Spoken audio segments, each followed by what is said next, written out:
Hello everyone, welcome to the final part of Rocket Knight Adventures. Sparkster in space. Now stage 6 is kind of a large difficulty spike because of the shoot 'em up elements. So this stage starts out kind of like how Gradius starts out, with a couple of patternized enemies coming at you. They drop food items, which you honestly don't even need for this part of the stage. In fact, you probably need these more so at the end of the stage, but never mind that.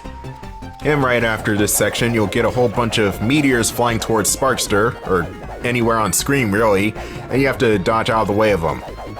Kinda difficult to not get hit here, but if you swing wildly, you'll deflect some of the asteroids. Also helps that Sparkster has this beam attack, which was suspiciously absent from the Genesis sequel. It's in the SNES game, but not the Genesis version for some reason, I don't know why.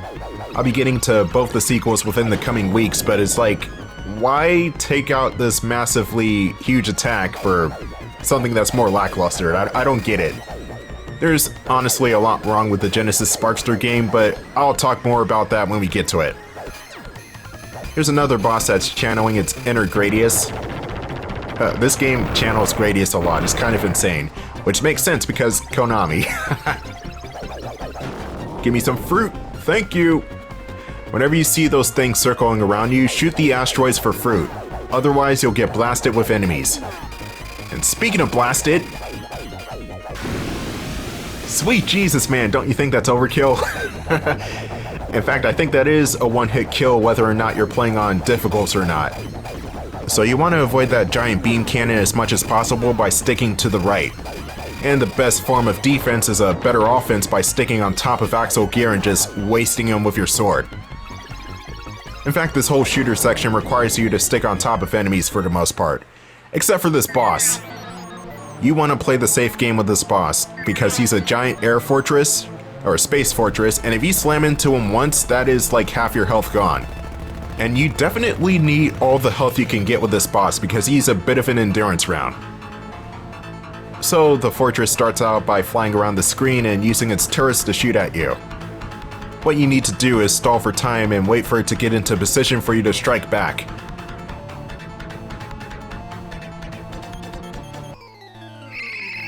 There we go. Oh, pretty colors. Pretty colors. The fortress is now in a more vulnerable position. Want to be careful though, you still don't want to take unnecessary pot shots. Ow. Well, okay, that was kind of necessary because I'm doing way more damage to him than he is to me.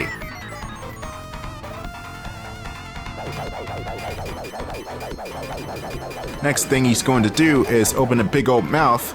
Yes, there is a mouth on that fortress, and he's going to shoot fireballs at you. Once that core is taken care of, he's going to switch to something else, and that is trying to sandwich you between the cockpit of the ship and the whole main hull of the ship. And when that's done, that's when the boss fight truly begins. Because the final form of the fortress is by far the hardest.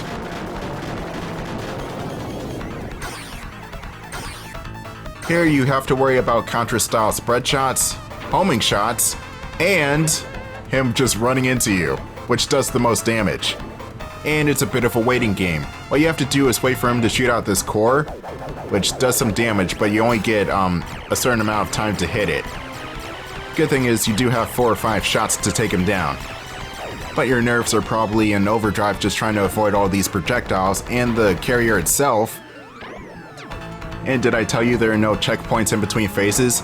If you die, you start back at phase 1 of the boss.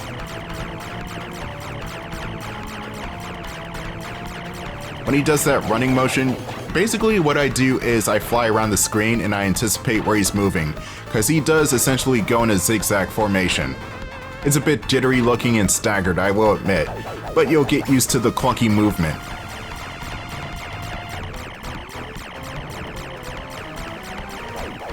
Come on, I got one more hit.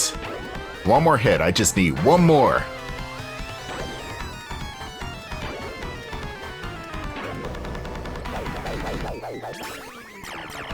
I've been lied to.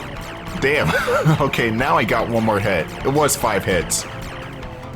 This is by far the most endurance round heavy boss fight in the whole entire game if we're not counting the final boss. It's a bit of a doozy, but it's still fun. At least it's better than half of Rocket Knight Adventure 2's boss fights, that's for sure.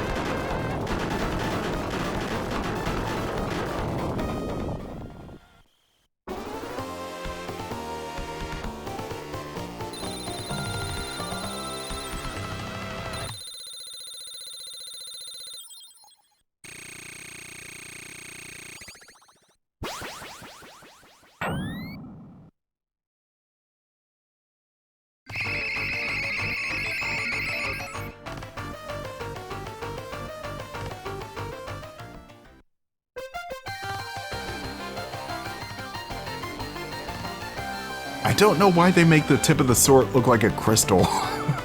It looks like a crystal to me, I don't know why. But anyway, welcome to the final facility. Final level of the whole entire game. And we're already at the Pig Emperor.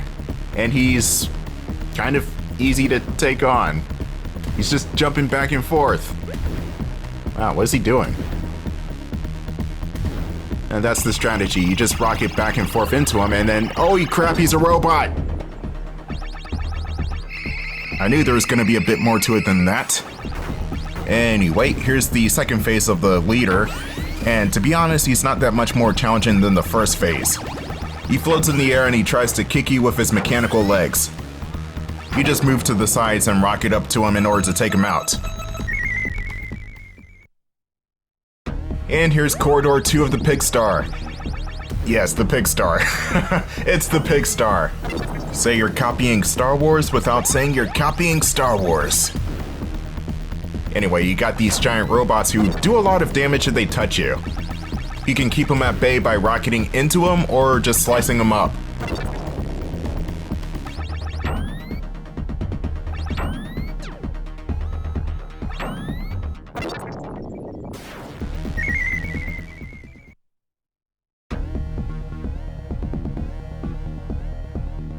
Here's the Traitor.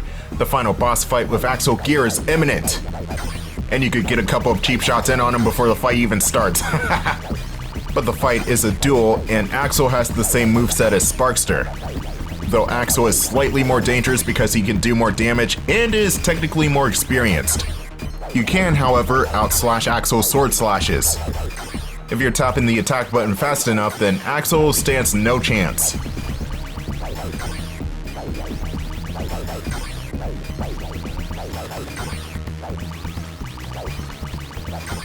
You call yourself a Rocket Knight, Axel? Are you not entertained?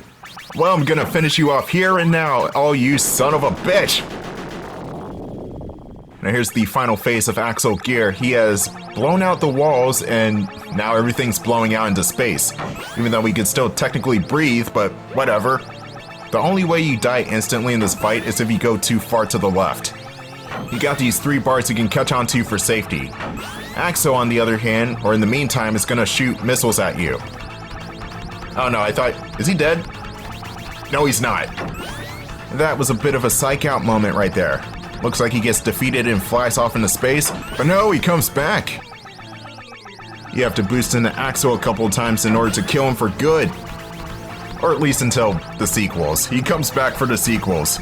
He always comes back. Fare thee well. Now open the pod bay doors, Hal. Hal? We're back in the main ship proper, and pretty cool graphics for the Sega Genesis. Wow, look at that. And that's nearly Mode 7 quality right there. I'm kind of impressed. Actually, that type of scrolling looks more like the Adventures of Batman and Robin on the Sega Genesis. If anybody's ever played that game before, basically 70% of that game uses this scrolling method, the whole entire game.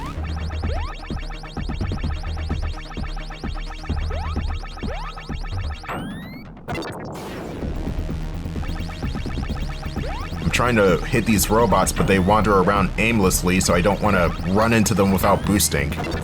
There we go, that was dumb. Now here's the lead up to the final boss encounter, and this section is, it's not quite zero gravity, but it's lower gravity, so you can float around a bit. This is gonna be your opportunity to cut the grass. I hope you don't hear the lawnmower in the background, but this is your opportunity to get extra lives and get your health back up.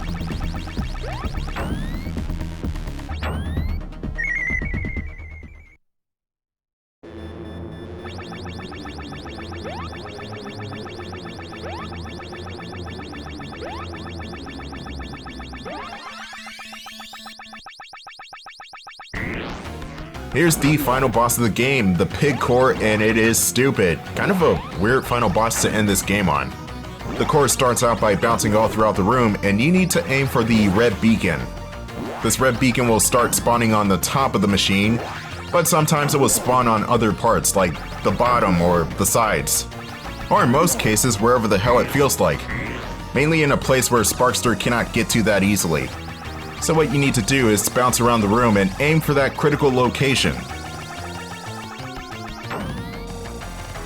The core's got the lightning attacks, which will shoot diagonally or vertically and horizontally. And then he's got this attack, which is just Rinkas from Metroid. Those Nintendo fire rings are everywhere nowadays.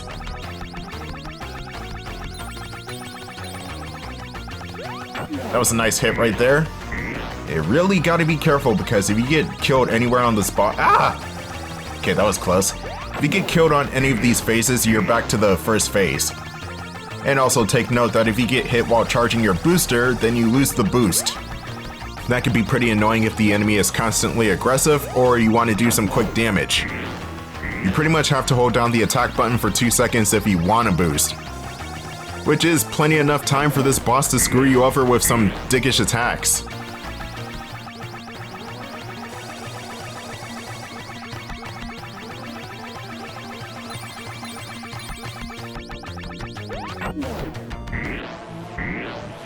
And now we're on the final form of the boss fight, and this attack pattern is not so bad. It's the attack pattern after this which is stupid.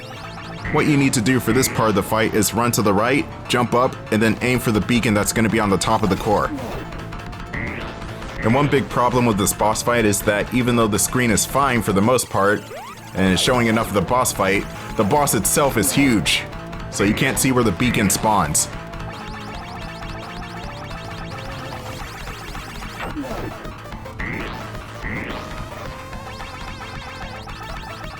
That should be it for that pattern, but his next pattern is going to be more lethal, as he's shooting projectiles across the room.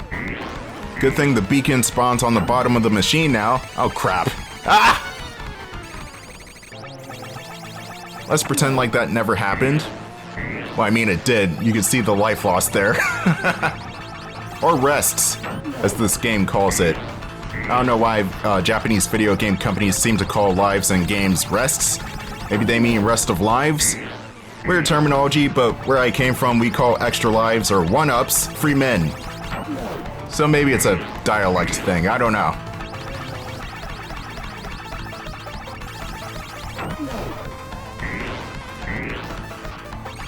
Okay, don't screw me over this time.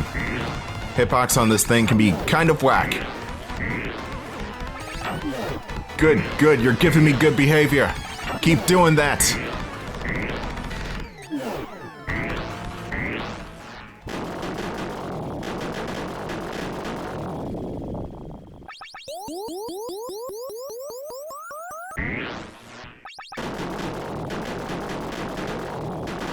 Oh shit, it's time to escape. A good thing this isn't Metroid, otherwise there'd be a countdown.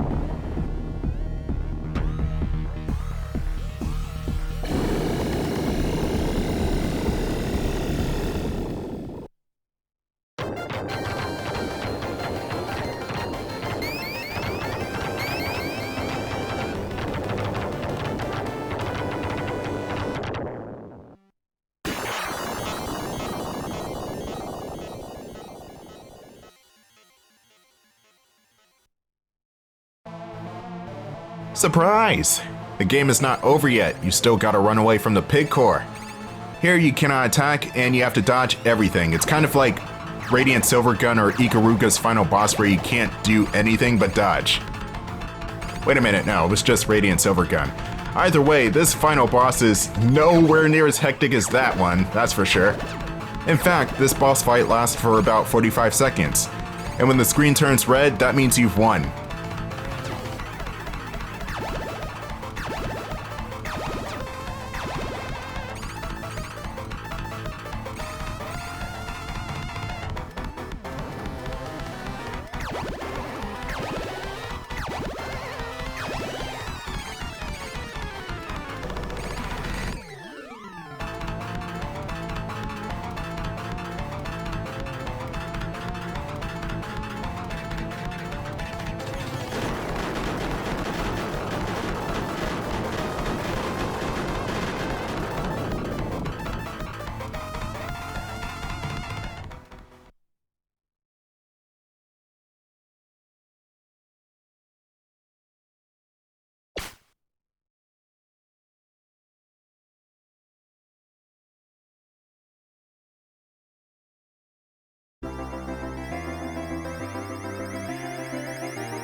Yeah, this is weird. I'm gonna walk away now.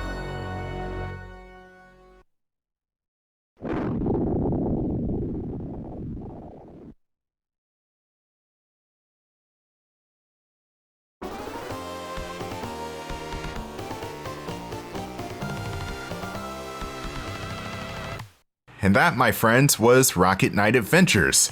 An outstanding game from an outstanding company. Well, once outstanding company. I don't know what Konami is doing nowadays. Well, they are remaking Silent Hill 2, which I've never played the original Silent Hill 2, but I've heard was fantastic, so I might give that a look. But getting back to Rocket Knight, great game with a pretty cool premise. I mean, you're a knight, a possum knight, and you have a jetpack. What more can you ask for? And out of the 90s animal mascots that came out after Sonic, Sparkster is definitely my favorite of the bunch. I mean, really not a high bar considering you got Bubsy. Yeah, Bubsy, the ultimate animal mascot. But Rocket Knight introduces cool new ideas as well as cool new ways to fight enemies. I mean, not only do you swing your sword, but the sword also has a beam, in which you could use in conjunction with each other to do some pretty vicious damage. I will admit the game is not perfect. You do have problems with it, like the boost mechanic not working whenever you get hit, or the boost not having its own button. Therefore, you have to hold down the attack button in order to charge up. This is a 2-button game for a 3-button controller. But that's really my main gripe about this game. Oh yeah, right, the American version is a bit too hard on first playthroughs, so maybe go with the Japanese version. Okay, that's my other complaint. But other than that, Rocket Knight Adventures is one of the best platformers of the 16-bit generation, and the best of its trilogy. Because the next game coming up is not that great. So stay tuned for Friday, because next time, I'm going to take a look at Sparkster, Rocket Knight Adventures 2 on the Sega Genesis. I see you guys later.